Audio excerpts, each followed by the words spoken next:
The one thing we all know about the theory of evolution is that it was proposed by Charles Darwin about 150 years ago. Well, not quite.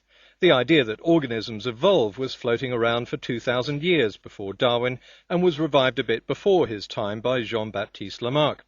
But it didn't gain much ground because there was no obvious mechanism by which one type of animal could change into another.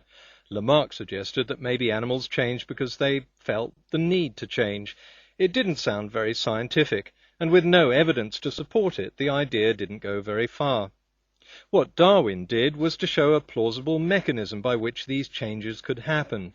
And let's not forget poor old Alfred Wallace, who came up with the same idea and published it jointly. The paper they wrote was this. Darwin had come up with what he called the principle of natural selection. These days, we tend to call this the theory of evolution as a kind of shorthand, but that's confusing, because we also use the term theory of evolution to describe the fact that organisms evolve. I want to leave the physical evidence and the proof of evolution for the next video.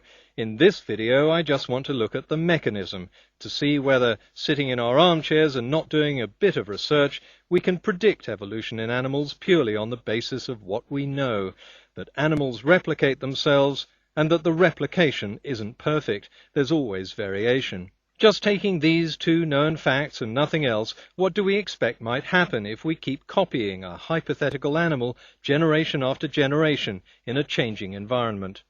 Let's say the Hypothecus lives in a tropical climate, grazing happily on grass and plants. We know from our two principles that not every Hypothecus is the same. This one has been born with a slightly longer neck.